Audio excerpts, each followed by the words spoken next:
Imagine you've just flown long distance for the first time. You're stepping off a plane into an unfamiliar country that you've never been to before. You've come to negotiate with a man who thrives on unpredictability, and you've brought little more than your reason, your determination, and an umbrella. The stakes? The peace of Europe. The cost of failure? World War. Hello, and welcome to Creating History, and a series of podcasts exploring pivotal summit meetings where leaders, strategy and history collide on the world stage. I'm Russell Barnes, filmmaker and producer. And I'm David Reynolds, Emeritus Professor of International History at Cambridge University. Over these two episodes, we're examining the negotiations that led to the Munich Agreement of 1938, a moment that marked the unravelling of peace in Europe, but also in the longer term, the birth of modern Summitry. And thanks to the records of these meetings that were kept by each side, we can bring alive the drama of the moment. And we can also recreate imaginatively what might have been going on through the leaders' minds. For 2 weeks under the gaze of the whole world, over 3 tense meetings in Germany, Neville Chamberlain sought to avert another devastating international conflict just 20 years after the so-called war to end all wars. His final encounter with Hitler at Munich has become a cliché for craven surrender to the threat of force. And Chamberlain has gone down in history as a naive old buffer. Yes, that myth is very durable. Yet the reality is in fact far more fascinating, because we'll see it's the dictator set on war, not the Democrat, who loses his nerve at the last moment. But then the Democrat almost falls into his arms. David, let's start with the larger picture. Europe in 1938 was in turmoil. What brought the continent to the brink of war? Yes, the continent was in a precarious position. Few people wanted another war, a repeat of 1914-18. But Nazi Germany was Europe's rogue state. Hitler had risen to power by exploiting German resentment over the peace terms of the Treaty of Versailles, and was now provoking one nerve-wracking crisis after another. Rebuilding the army, rebuilding an air force, reoccupying the Rhineland, and annexing Austria. In effect, what he's doing is dismantling all the deals that had concluded, rounded off, and apparently resolved the Great War of 1914-18. With the benefit of hindsight today, Hitler's aims might seem to us blindingly obvious, but that really wasn't the case at the time, was it? How did European leaders see him? Yeah, well, in public, Hitler comes over as an aggressive demagogue. But he was an intensely private man who I think opened up to virtually no one. And Hitler was also an immensely accomplished actor who could seem reasonable, even charming to people, foreigners particularly, who met him. So this is a maverick figure, a disruptor, you might say, if in today's language. It was hard to fathom what he really wanted. And of course, keeping the other side guessing is, I would say, an essential ingredient of successful Summitry, whether we're talking about the 1930s or the 2020s. And in 1938, Hitler ratcheted up his rhetoric with new demands, now over Czechoslovakia, specifically the Sudetenland. That's a region with a significant German-speaking population. So this was a new threat to European peace. Yeah, and you've got to remember that Czechoslovakia, bringing together of the Czechs, the Slovaks, and indeed many other national groups, was a young and fragile democracy. It was really a multinational state created from the remains of the Austro-Hungarian Empire, which had broken up at the end of the war. The Sudeten Germans, which are roughly a quarter of the population, had legitimate grievances. They felt they were treated as second-class citizens, and increasingly they appealed to Berlin, particularly when Hitler came to power, and he turned this into a pretext for aggression.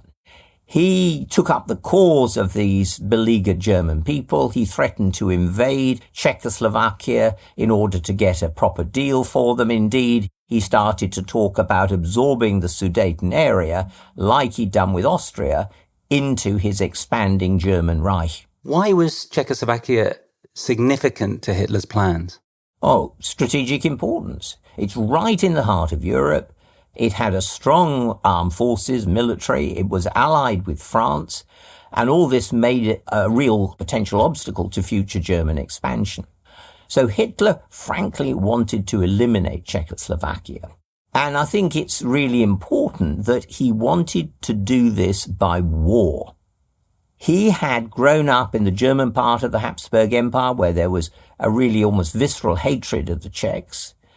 And to go even deeper, psychologically, he regarded war as inevitable and, in fact, desirable, a way to expand German territory and to strengthen the German race in its struggle for survival. Because for him, what we're talking about is really the survival of the fittest in a cutthroat world of international relations. So war's a good thing. You say Hitler wanted war, but if Germany attacked Czechoslovakia, France was bound by treaty to intervene and join that war. Was Germany ready for a conflict like that? Well, certainly not. The conflict, if it meant a European war, they were not ready for. And indeed, Hitler's generals feared that that's what would happen. Germany would get sucked in to this larger conflict. Britain and France would get involved, and that Germany was simply not ready. But Hitler would have none of this. He was an ex-corporal determined to impose his will now on Germany's aristocratic officer corps. And he said in the spring of 1938, "It is my unalterable decision to smash Czechoslovakia by military action in the near future." Now, it's interesting that some of the senior generals were so alarmed that they began to talk about a possible coup d'etat. Even Hitler's immediate entourage, his inner circle, was split between hawks and doves. The foreign minister, Joachim von Ribbentrop, was a vehement Nazi who hated Britain. He was egging Hitler on to war. But amongst the others who urged caution were big figures like the propaganda minister, Joseph Goebbels, and Hermann Göring, the air minister, whom the British were hoping to cultivate as a sort of moderate in this whole argument. So it sounds like the signals coming out of Berlin to the outside world were pretty mixed. And that must have encouraged hopes in London and Paris of some kind of negotiated settlement. Yes, well, they did. And of course, part of the challenge of Summitry is really trying to guess or get a clear idea of the other side. And in this case, I think British leaders never really understood that Hitler's mind was made up. He was determined to take Czechoslovakia, to do it by force. Force for him was not just a means to an end, but an end in itself. So enter Neville Chamberlain now, a man who was determined to avoid another world war and wanted to solve the Czech crisis as a first step to a wider peace in Europe. Today, Chamberlain is often caricatured as a naive appeaser, but he was a much more complex figure, wasn't he? Yes. So he came from a very powerful political dynasty. His father, Joseph Chamberlain, was, I think you'd have to say, a titan of late Victorian politics. And his elder stepbrother, Austin Chamberlain, was a long-serving foreign secretary in the 1920s, who indeed had won the Nobel Peace Prize for brokering the Locarno treaties of 1925, which were able to secure or were intended to secure the borders of France and Germany in the future.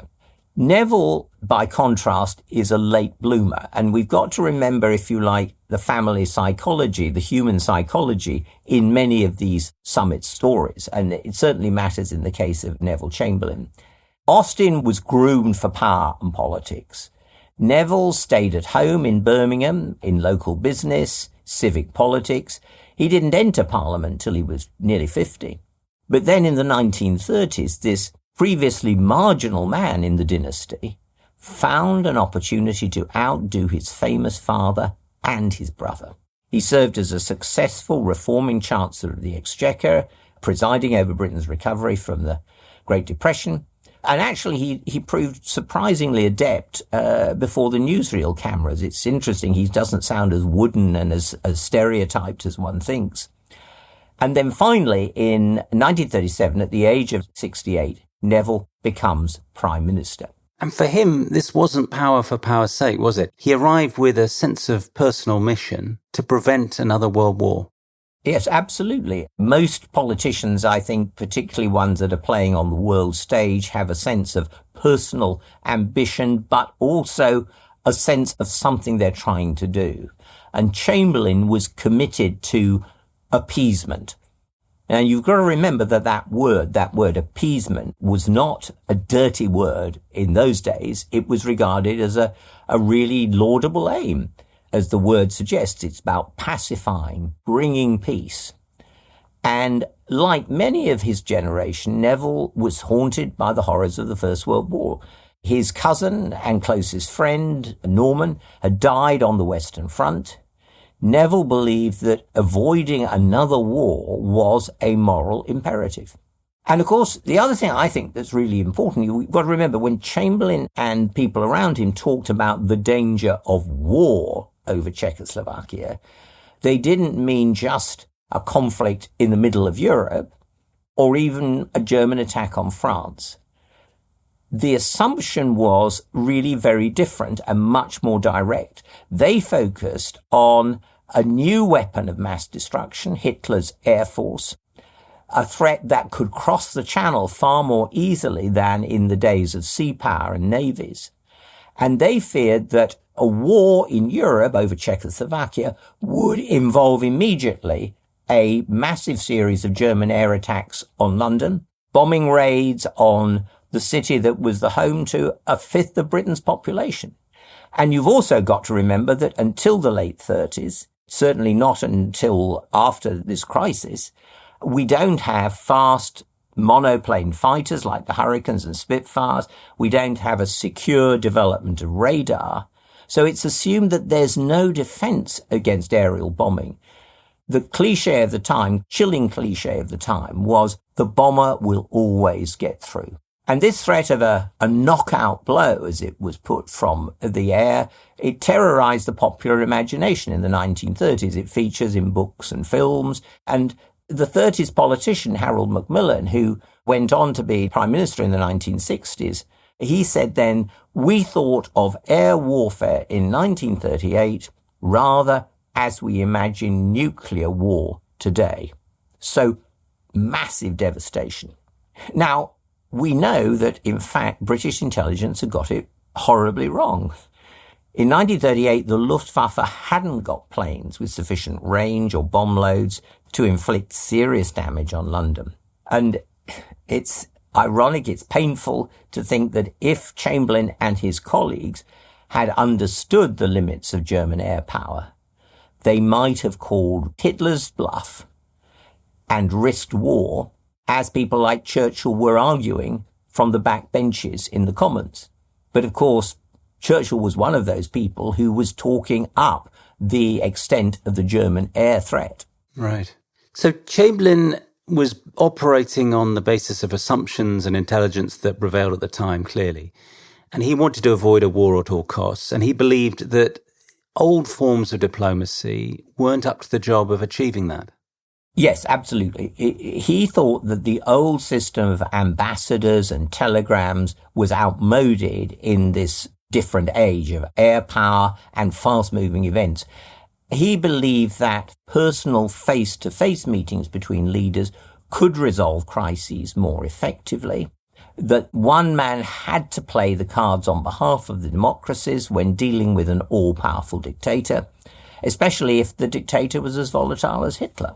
And, there's reason for that argument, but I think we can also see a distinct note of overconfidence, hubris really here. A letter that he wrote to his sisters, his spinster sisters, he wrote to them every week, is one that really sticks in my mind.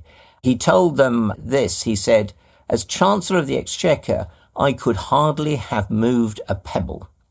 But now, as Prime Minister, I have only to raise a finger and the whole face of Europe is changed. Mm. Meanwhile, the crisis in Czechoslovakia was obviously becoming more acute. So in September, new rioting among the Sudeten Germans prompted martial law to be imposed by the Prague government. And the Nazi leaders really could sense an opportunity. Hitler's armies were poised to invade. British diplomats tried to carry on negotiations in the usual manner. What they wanted, I suppose, was self-rule for the Sudeten region. But war in Europe now seemed just days away. Yeah. And this is when Chamberlain decides to act. Yeah, this is the moment.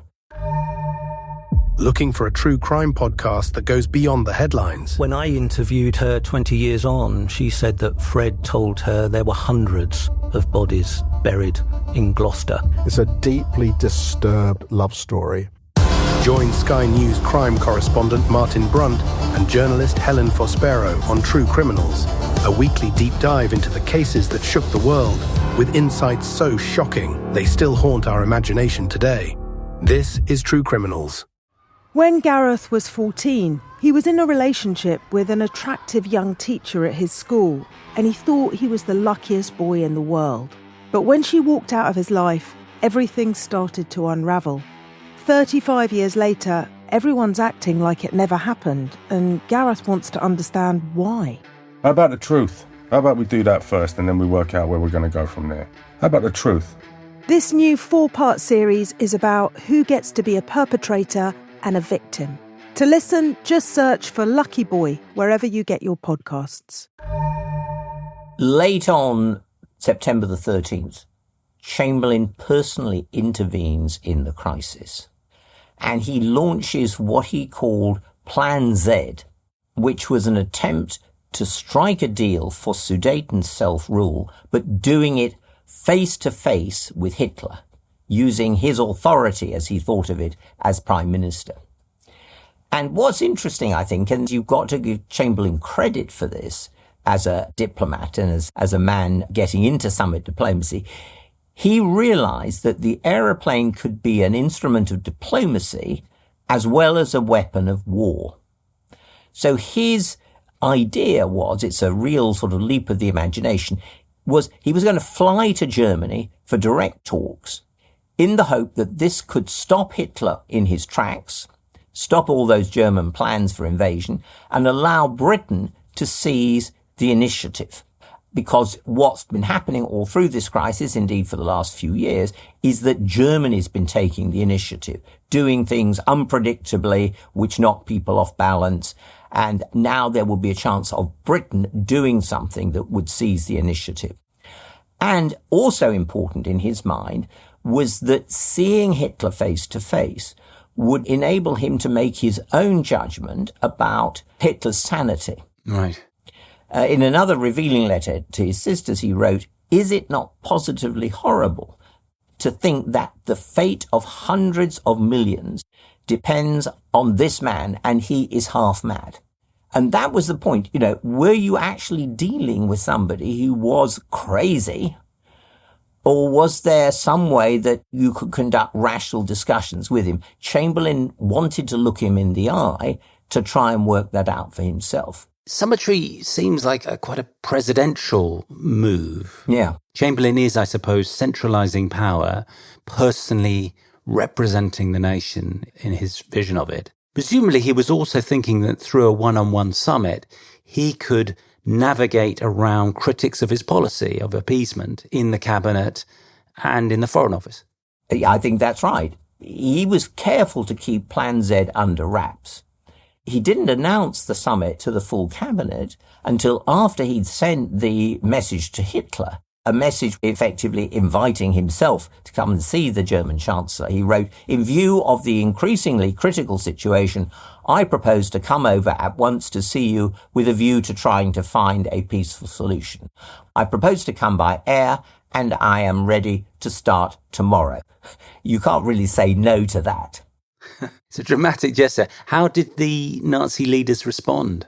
Well, so they were indeed, for the first time in this Sudeten crisis, knocked off balance. Hitler was down at the Berghof, his alpine retreat near Berchtesgaden, when he got the news of Chamberlain's proposal of a summit. And in fact, previously, he'd never really assumed that the British would get involved in this crisis, thinking that a lot of the talk was bluff and saying that he wouldn't meet with any British emissaries. But it is hard to say no when the British Prime Minister offers to fly over for a personal meeting. And now Hitler is trying to work things out. He's been taken off balance. Why is Chamberlain coming? Is he going to warn that Britain's ready to march, ready to go to war? He didn't quite know how to read Chamberlain's gambit. And that forced a delay in his countdown to war. So Chamberlain had indeed turned the tables on Hitler. It really shows how Summitry as a whole idea clearly is something really fresh and innovative at this point. Yeah. And the news of their meeting was announced to the world on the evening of the 14th of September 1938. And the British press was bowled over too. The reaction was overwhelmingly positive. One paper called it one of the boldest and most dramatic strokes in modern diplomatic history. Yeah, the turnaround in national mood was really remarkable, really profound. And the 2 weeks that followed are an emotional roller coaster that I would say etched themselves into national memory. We still talk about all this today. Now, Chamberlain leaves Number 10 early on the 15th of September, carrying his trademark umbrella, one of the sort of props that he used. He was a self-conscious politician, again, not just the caricature cardboard figure we think of. He was driven to Heston Airport in West London. He made a brief statement for the newsreels and he said, "My policy has always been to try to ensure peace, and the Führer's ready acceptance of my suggestion encourages me to hope that my visit to him will not be without results." The press got quite carried away and they claimed that Chamberlain had never flown before. That wasn't quite true, was it? No, apparently he'd once taken a spin around Birmingham Airfield on a demonstration flight. But that's not the same as a 4-hour journey to the other side of Germany, southern Germany. And it clearly was a worrying, scary time. His wife, Anne Chamberlain, was sent regular progress reports. So we still got them in the files in the Chamberlain papers. Machine passed over Dunkirk 9:20. 10:35. 38 kilometres past Cologne, going well, weather clear. And Chamberlain later did admit that he felt some nerves as they came down, particularly since there was a rainstorm and they were coming down almost blind into Munich. But once he's on the ground, he jumps out of the plane, he puts on a brave face for Ribbentrop, who's there to welcome him. From Munich, there's a train ride to Berchtesgaden and then a drive up to the Obersalzberg, the mountain above the town where Hitler had his house, the Berghof. And that house in that position, perched high in the Bavarian Alps, is of course designed to project power and grandeur. And Chamberlain is supposed to be impressed. And the treatment he gets, the way he's met, is a sort of mixture of courtesy and also of menace. And so the stage is set for the first meeting between these two very different men. Was there any chemistry between Hitler and Chamberlain? Well, almost none at all. And of course, you know, they're not talking to each other in a chosen language, English or in German. It's all going to be done by translators.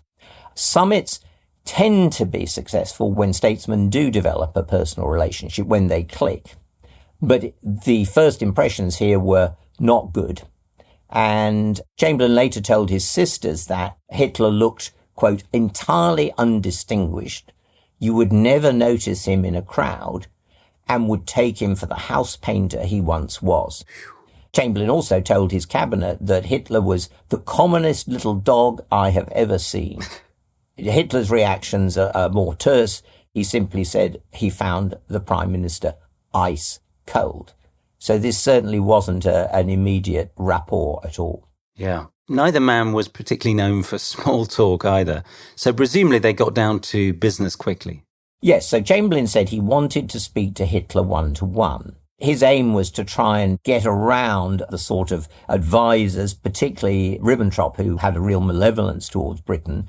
And that's why Chamberlain hadn't brought with him Lord Halifax, Britain's foreign secretary, and therefore Ribbentrop's opposite number. Halifax was deliberately left at home.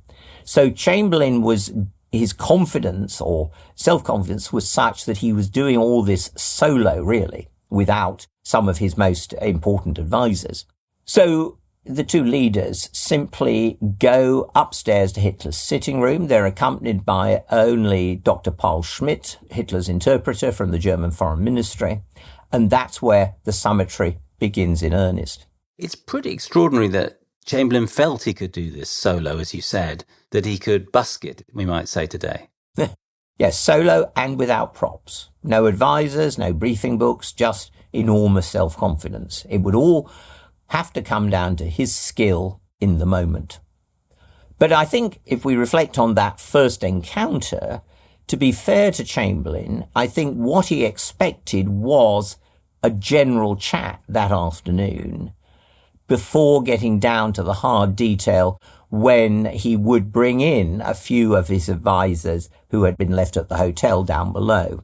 And what he had in mind was to devote the afternoon to clarifying each other's general view of Europe and then deal with Czechoslovakia the next day. Again, Chamberlain, a very methodical person. Let's start with the general picture, then let's get down to the details once we've clarified those. But Hitler knocks him completely off course. He insists that Czechoslovakia question is very urgent. It could not wait. Hitler throws in that 300 Sudeten Germans had been killed that very day. Now, this was untrue. It was misinformation, as we might put it now, but it allowed Hitler to seize the initiative. This was a familiar tactic on his part. He stressed that he'd promised the German people he would bring the Germans from Austria and Czechoslovakia into the Reich. He wasn't thinking about Germans farther afield. This was a different case. All he was now interested in was the Sudeten question. This, he said, is a spearhead in my side. And he ends with a threat. He says, I am willing to risk a world war rather than allow this to drag on. So you've got to imagine this man really working himself up into a passion. Chamberlain sitting there trying to be very businesslike and so on. Totally different styles. And Hitler doing this kind of style that has worked so well for him in the past in international conversations. Yeah, so much for a general chat. So much for a general chat, yeah. How did Chamberlain respond? Well, Chamberlain hardly managed to get a word in so far. But then he did try to turn Hitler's outburst to his own advantage. He tries to summarize the main points that Hitler had, diatribe had indicated, and he picked up on the comment that after the Sudeten question had been resolved, Hitler would have no more territorial demands of the sort that might start a conflict. Chamberlain also said, look, it ought to be possible for the two of us to prevent a world war on the account of these 3 million Sudeten Germans. He suggested they made a joint appeal to both parties to refrain from violence, and he was just carrying on like this, and Hitler exploded again. He brought up the 300 dead that day. He insisted the problem had to be sorted out immediately, and that's when Chamberlain finally lost his own cool. He said, I am wondering why Herr Hitler let me come to Germany when his mind is so firmly made up. I have wasted my time. Interesting. So Chamberlain is striking back here when I suppose Hitler is used to his tirades carrying the day, cowing his opponents. Yes, I think he was striking back, and Schmidt, the German interpreter, was in fact rather surprised. He hadn't seen this happen to Hitler before. He interpreted a number of meetings for Hitler. And there was a sense that Hitler had been stopped for a moment in his tracks. But then he regroups and he says, if you like, lowering the temperature, lowering his demands, he says, would Britain agree to the Sudeten regions simply being handed over to the Reich? Okay, so negotiations so far have been more about the autonomy for the Sudeten Germans within Czechoslovakia. But Hitler's new demand is to transfer territory. Presumably that's raising the stakes rather than lowering the temperature. Yes, it's like he's done all this bombast. He's tried to knock Chamberlain off balance. And then when Chamberlain pushes back, he says, well, okay, what about this? You know, this might resolve this immediate crisis where blood is being shed. but he's ratcheted up the German demand quite strikingly. And the tactic works. Chamberlain said that he personally would accept the idea of transferring population and territory to Germany. Wow. But then he said that he'd have to consult the cabinet and the French and examine all the practicalities. That's a big concession on Chamberlain's part. Yeah. Unforced. Yeah.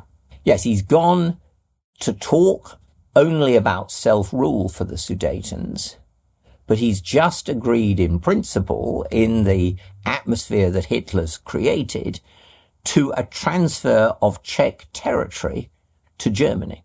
Is it like one of those awful moments where you think, oh gosh, what have I just said? I mean, did he feel he'd been outmaneuvered?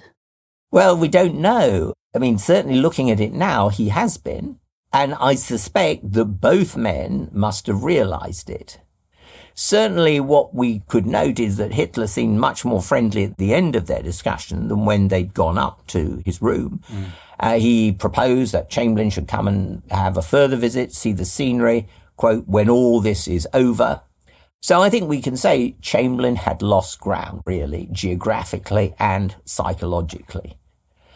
And my summary would really be that he's started the game of Summitry, but he hasn't really thought what's involved, and he's met an opponent who's moving much more adroitly. So it's a bit of a surprise for his colleagues as well. The summit had been expected to be a 3 or 4 day epic.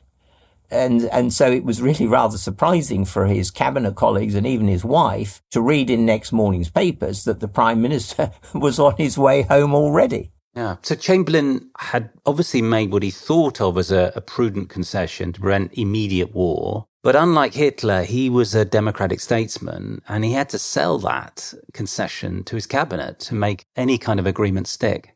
Yes, and the difference between an autocrat and a democrat is really important. Hitler obviously has domestic constraints, but they're on a totally different level to that of a properly democratic leader. So you've got Summitry really intense on a one-to-one basis, but then the results have got to be sold in the cold light of day to colleagues who've not been caught up in the same mood and tension, who wouldn't understand why a leader might have felt it essential to do what he did in that particular moment and that mood. So when Chamberlain goes back and he talks to the cabinet, I think you can see him talking it up, selling it to his colleagues, presenting the encounter in dramatic terms. He said actually that on his arrival at the Berghof, it became clear that the situation was, quote, one of desperate urgency. If I'd not gone, I think hostilities would have started by now. And Chamberlain goes on to say that his threat to leave, to go home, was perhaps the turning point of the conversation, after which Hitler became quieter in his manner and more rational discussion ensued. So in a sense, he is saying it was action on my part that was particularly important in bringing this thing down from the possible opening towards world war. The cabinet minutes also offer us, I think, some revealing insights into what Chamberlain had taken away from his meeting at the Berghof. He said at times Hitler would lose the thread of what he was saying, go off into a tirade, but Chamberlain told the cabinet, I saw no signs of insanity. And he added that he had formed the opinion that Hitler's objectives were strictly limited. So that's another big change. He was rejecting the view he'd entertained earlier that Hitler might be mad. Yeah, it's a crucial shift, I think. So he's now presenting the German leader as, yes, a volatile opponent, a determined opponent, but a man with whom he could do business. So how did the cabinet take it? Well, it's clear there was scepticism about Chamberlain's spin. One minister, who was in fact a Chamberlain supporter, noted in his diary, it was plain that Hitler had made all the running. He had, in fact, blackmailed the PM. But there's no cabinet revolt. Even Chamberlain's critics in the cabinet could offer no alternatives for dealing with the Nazi leader. They did agree to a negotiated transfer of territory, and I think you'd have to say that they were effectively paranoid about saturation bombing, and nobody was willing to sacrifice London for the sake of Prague. Yeah. So Chamberlain also persuades Edouard Daladier's French government, the ally of Czechoslovakia, to agree to this transfer of Sudeten territory. And the Czechs are bullied into line. But there is growing protest, even in Britain. Yes, there was a distinct change in public opinion. There was a sense of moral outrage growing. There was speeches from Tory politicians such as Churchill and Anthony Eden, demonstrations by the Labour Party and the trade unions, that this was an immoral way to treat the Czechoslovak people and so on. Some members of the cabinet and some press barons warned Chamberlain that the British people would expect real concessions from Hitler the next time the two leaders met. And that meeting was less than a week later. Chamberlain flew back to Germany for a second summit, this time in the Rhineland. How did this meeting differ from the first? Well, on the British side, there were a few boos as Chamberlain left London. But when he got to Cologne, there was generally smiles and cheers from the German population, and Hitler rolled out the red carpet. He had now, I think, spotted the publicity potential of summits. So Chamberlain's driven along the Autobahnen to the spa town of Bad Godesberg on the Rhine, and he's put up in this grandiose hotel, Petersburg, which overlooks the river. Hitler and the Nazi leadership are staying on the other side of the river, the Hotel Driessen, which had a sort of ominous echo because that was where Hitler had plotted the so-called Night of the Long Knives, his notorious purge of 1934. So they are now, as it were, in a set piece on one side of the river and on the other, preparing for this second round. I remember when we filmed there, our BBC series on summits, that the two hotels on either side of that kind of vast river did feel a bit like opposing army camps, an ominous divide. But in the afternoon, Chamberlain and his party crossed on the ferry and met Hitler in the Dresden. Yes, there was, I think, a slightly awkward moment of silence when the two men met face to face once again. But then Chamberlain quickly got down to business, his style, as it were. He summarized for Hitler the deadlock that they were in before that previous meeting. And then he outlined the idea of an agreed transfer of territory to Germany, overseen by an international commission.